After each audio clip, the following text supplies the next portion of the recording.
Good morning students, class 9। आज हम आपको हिंदी में चैप्टर फर्स्ट पढ़ाएंगे, प्रताप नारायण मिश्र। सभी बच्चे अपनी हिंदी की बुक खोलें। क्लास 9।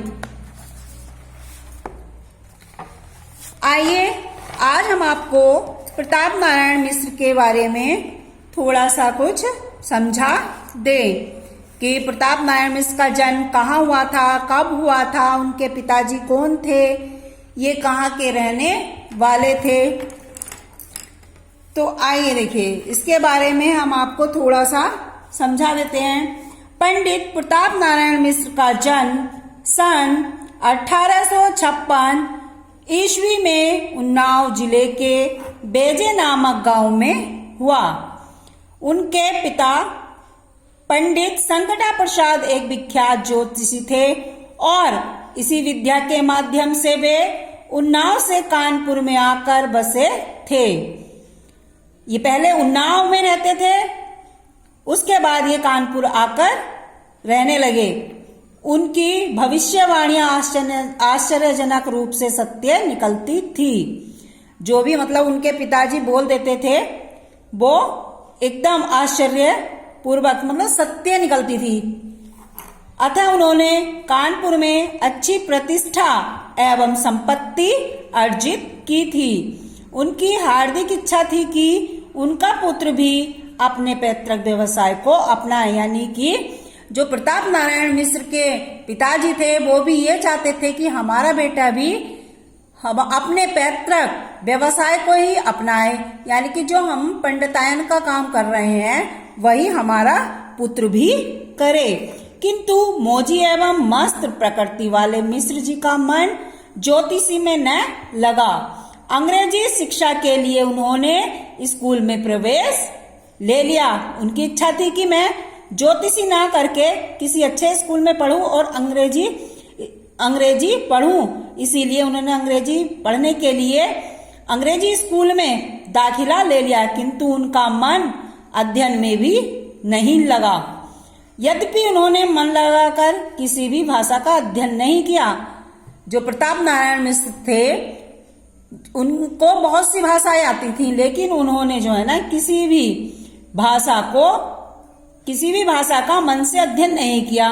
फिर भी उन्हें हिंदी, उर्दू, फारसी, संस्कृत और बांग्ला का अच्छा ज्ञान हो गया था।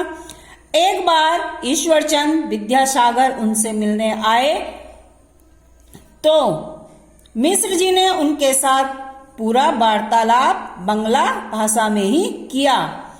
एक बार ईश्वरचंद विद्यासागर जब उनसे मिलने के लिए आए तो विद्यासागर जो थे वो ईश्वरचंद विद्यासागर जो थे वो भी बांग्ला जानते थे, तो उन्होंने बांग्ला भाषा में ही पूरी बात की। वस्तुतः उन्होंने स्वास्थ्य एवं सुसंगति में से जो ज्ञान एवं अनुभव प्राप्त किया उसे ही उन्होंने गद्य, पद तथा निबंध आदि के माध्यम से समाज को अर्पित कर दिया।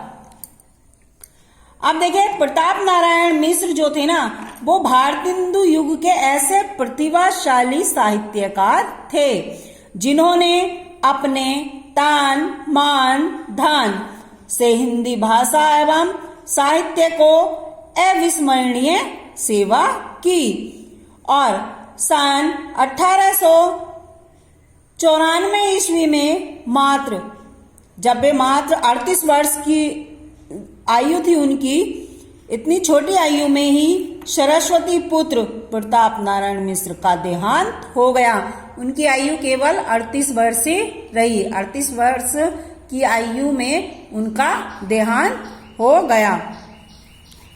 अब देखिए, इनके साहित्यिक परिचय पर हम प्रकाश डालते हैं। आरंभ में प्रताप नारायण मिश्र जी की रुचि लोक साहित्य का सृजन करने में थी। अतः उन्होंने लावण्य और ख्याल लिखकर अपना साहित्यिक जीवन प्रारंभ किया।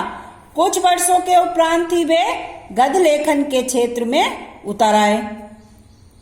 वे भारतेंदु हरिश्चंद्र के व्यक्तित्व से बहुत ही अधिक प्रभावित थे और और उन्हीं को अपना गुरु मानते थे। उनकी जैसी ही व्यवहारिक भाषा शैली अपनाकर मिश्र जी ने कई मौलिक एवं अनुदित रचनाएं लिखी तथा ब्राह्मण एवं हिंदुस्तान नामक पत्रों का सफलतापूर्वक संपादन किया। भारतेंदु जी की कवि वचन सुधा से प्रेरित होकर उन्होंने कविताएं भी लिखी। जो भारतेंदु जी की कविता थी कवि वचन सुधा, उससे उन्होंने उनको प्रेरित किया और उन्होंने भी कविता लिखनी शुरू कर दी।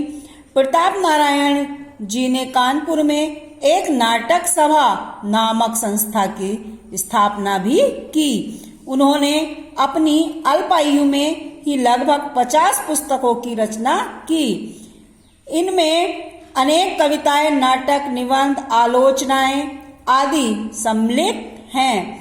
बंगला के अनेक ग्रंथों का हिंदी में अनुवाद करके भी आपने हिंदी साहित्य की श्री वृद्धि की। अब आइए देखिए मिश्र जी ने कौन कौन सी कविताओं की रचना की या कौन कौन से ग्रंथों की रचना की।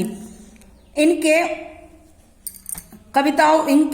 कृतियों पर हम थोड़ा सा प्रकाश डालें। रचना संसार देखिए, कृतियां इनकी मिश्र जी की कृतियां दो प्रकार की थी, एक मौलिक, दूसरी अनुदित। उनकी मौलिक कृतियों के नाम निम्नलिखित हैं।